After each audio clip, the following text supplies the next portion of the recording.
Hi, this is Alessio, Rastani of Leading Trader. Hope you're well. I have an important prediction to make in this particular video. In fact, some of you might be surprised by what I'm about to say in this particular video. In fact, I'm also going to take a look in this video about what's happening behind the scenes, what traders are doing behind the scenes, and I'll show you what this means. Plus, I'm going to explain to you exactly what this chart here is telling us, something quite important about what's happening among people out there and what they're thinking about Bitcoin. So that's very interesting. I'll talk to you about that in just a few moments. Now, before I do that, first of all, I want to begin by doing a quick summary of what I've been saying in these videos for the last few months. I'd say for the last 6 to 10 months. And this is quite important, so do pay attention. You see, guys, back in September of last year, September 2017, when Bitcoin was trading about $3,000 or $3,500. So I posted this video, and here's what I said in that video. In that video, at the time, Bitcoin had a major drop. It fell from 5,000 to 3,000, almost to 3,000, as you can see there. Everybody suddenly turned against Bitcoin. In fact, everybody was bearish about Bitcoin, saying, oh, bad news and all that. I'll tell you what the bad news was in just a few moments. But here's the deal. I was one of the few people out there, one of the few voices out there who kept repeating that no, this drop was a buying opportunity. In fact, you can go ahead and watch the video again if you want. But what I said was that at this point, now is a good time to start loading up on Bitcoin because it's going to go to 5,000 as our first target and potentially higher than 5,000. So that was back in September last year. I was bullish when everyone was bearish. By the way, would you like to know what the news networks were saying? The financial news networks like Bloomberg and even on some of the other channels, they were all bearish. Look at this article from Bloomberg. The summer of Bitcoin ends badly. This was posted just a few days before I posted my video. This was in September of 2017, as you can see right there. So again, what they were talking about was a ban on initial coin offerings. BBC was saying that the top Chinese Bitcoin exchange was to stop trading. And again, many people, I can tell you this much, guys, when I posted my video about Bitcoin going higher to 5,000, I got a lot of feedback from people saying, hey, Alessio, you got to be kidding. I mean, what about the Chinese news I've been hearing? And I said, and I'm repeating this, guys, I said, ignore the news, focus on the charts. The charts were telling us that the price of Bitcoin was going to go higher. And that's why I said, ignore the news. And what happened next? Well, as I'm sure most of you know, the rest is history. Bitcoin formed the bottom right there, the level I was talking about. And then, of course, it rallied higher from there. In fact, September was a major low for Bitcoin, as you can see there, at about the 3,000 levels there. Okay.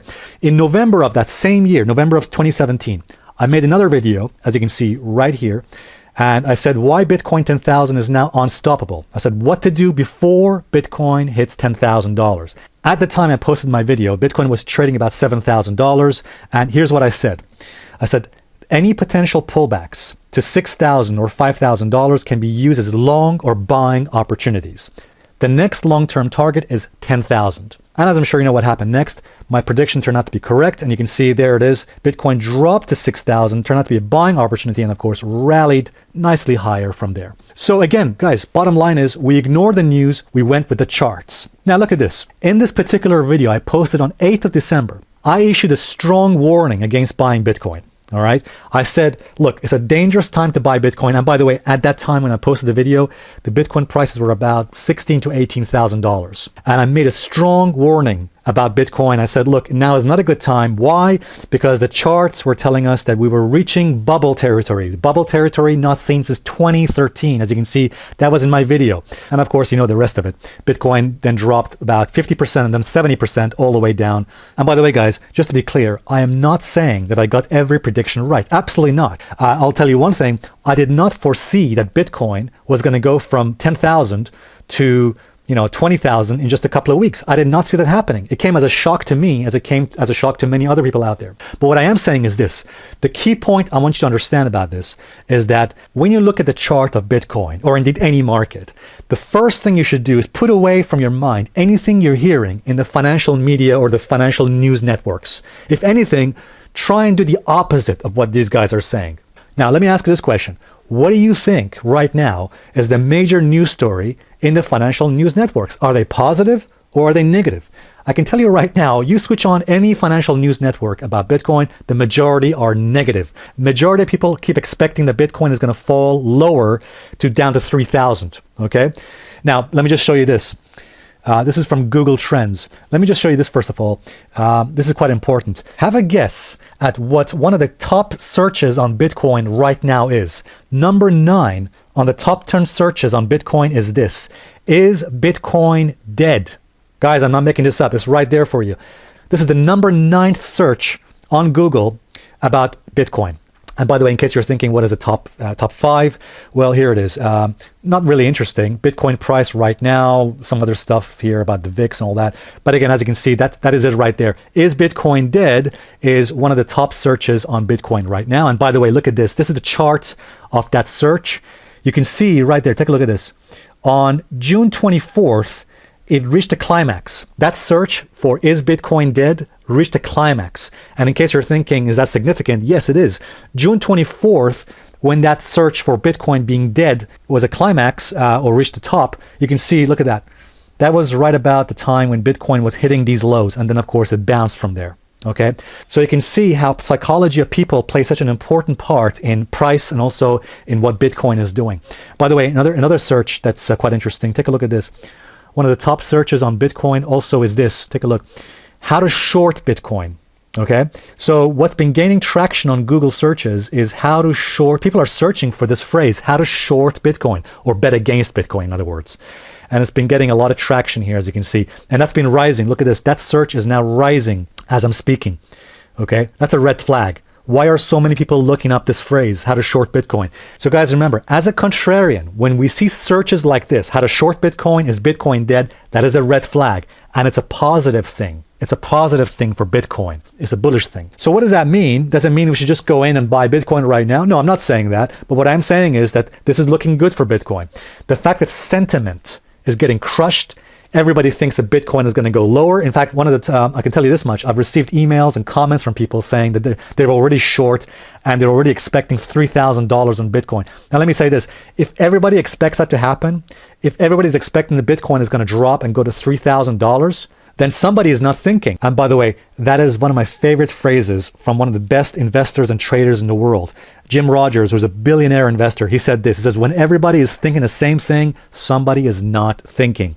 You should at least examine the other side. By the way, take a look at this. Behind the scenes, non-commercials are getting heavily short on Bitcoin. Look at that. This is the non-commercials. In other words, the dumb money. These are essentially trend followers. And let me just say this. Trend followers are usually on the wrong side of the market when the market reverses. When the market reverses, trend followers or non-commercials are on the wrong side the majority of the time. Look at this. They're heavily short right now. This data is according to the most recent and latest Commitment of Traders report.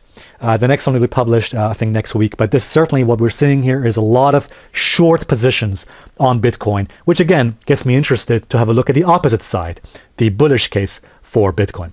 All right. And by the way, guys, I will say this. The fact that Bitcoin went below the lows of February, went below 6,000, and then quickly reversed direction and went back above it again, to me, I mean, that's a classic case of false breakout. And by the way, guys, if you haven't seen my previous video on false breakouts, then go ahead and watch it. It's certainly worth viewing. So the bottom line is this, guys.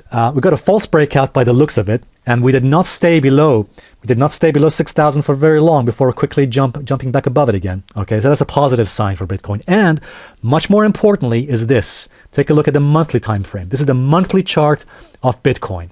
Okay, now I mentioned this in last week's video, but I want to say it again because this is so important. Notice that after a huge rally we saw in Bitcoin last year, this drop we've seen here is nothing more than a correction down to the 21 monthly 21 average. Okay, let me repeat that. The 70% drop we've seen in Bitcoin, and the reason why I've refused to call this drop a bear market or a downward trend is because it's nothing more than a correction down to the 21 monthly average. Okay, that's the blue line you see there on my chart right there. Okay, and notice that we've held that support, we've held that 21 monthly average, which by the way is a key support level. It is no insignificant thing. It's very significant. It's very important. We've managed to bounce off that level. Let me just show you this. The 21 moving average is such an important level in technical analysis. Last year, in 2017, just take a look at this chart. Notice how many times price came down to its 21 moving average on the weekly charts and bounced from it. I actually think there's a high probability that Bitcoin is going to respect this level, this 21 monthly average, and you can see already it's managed to bounce from it, and I think we could see a potential rally from here, a potential rally from Bitcoin prices here, at the very least test some previous resistance. Don't get me wrong here, I'm not saying that Bitcoin is not going to rally all the way back up to 20,000, whatever, these previous levels back in January. No, I'm not willing to go that far just yet. Let's just try and keep it realistic for the moment. But I do think the fact that Bitcoin is now, for the moment, is respecting this 21 average, holding this support level is significant. And that's actually quite something to bear in mind, given the fact that right now people have turned against Bitcoin so dramatically. To me, I believe that this is now a moment where I would like to get bullish on Bitcoin. By the way, if I'm wrong about this, and if, for example, in the next few days or in the next couple of weeks, Bitcoin falls back below these support levels, then fine. You know what? You can come here below this comment section and just laugh at me in the comment section. That's fine, okay? I'm willing to be ridiculed and I'm willing to take your hate mail, whatever you want to do. That's fine by me. By the way, guys, before I finish this video, I want to make a very important point, which is this, that for professional investors and traders, being right or wrong doesn't actually matter. Of course, we want to be right. Don't get me wrong here. Of course, we all want to be right. We don't want to be wrong. But for professional investors and traders, being right or wrong is not important. What does matter is risk versus return. In fact, one of the best traders of all time, Larry Hite, said in the book Market Wizards, he said this, frankly, I don't see markets. I see risks, rewards, and money. That's it. Which means what? It means this. If a trader or investor were to buy Bitcoin right now, the risks for a professional investor would be this much. Okay, this much exactly, as you can see here, as I'm drawing in a box for you right here. That's the risk. Why? Because a professional investor would say, look, if I'm buying Bitcoin here, if it drops below 6,000, I will sell. In other words, I know I'm wrong at that point. I will just get out. The risk would be about 10%. But guess what? If we're right, the rewards are about 3 times the amount. If Bitcoin goes to 10,000, that is a return of nearly 3 times the amount of our risk. And of course, if Bitcoin goes all the way, let's say it goes all the way to, let's say, 15,000 to 20,000, then the risk return is even better. It's about 5 times the amount of risk. So remember, guys, for professional investors and traders, it's not about being right or wrong. That's not what counts. What counts is that you keep the risk small, as you can see here, and keep the rewards maximized, at least 3 times to 5 times the amount. Alright guys, I hope this video helps, and if you liked it, please give it a thumbs up, and also please remember to subscribe to our videos for future updates as well. Thanks very much indeed.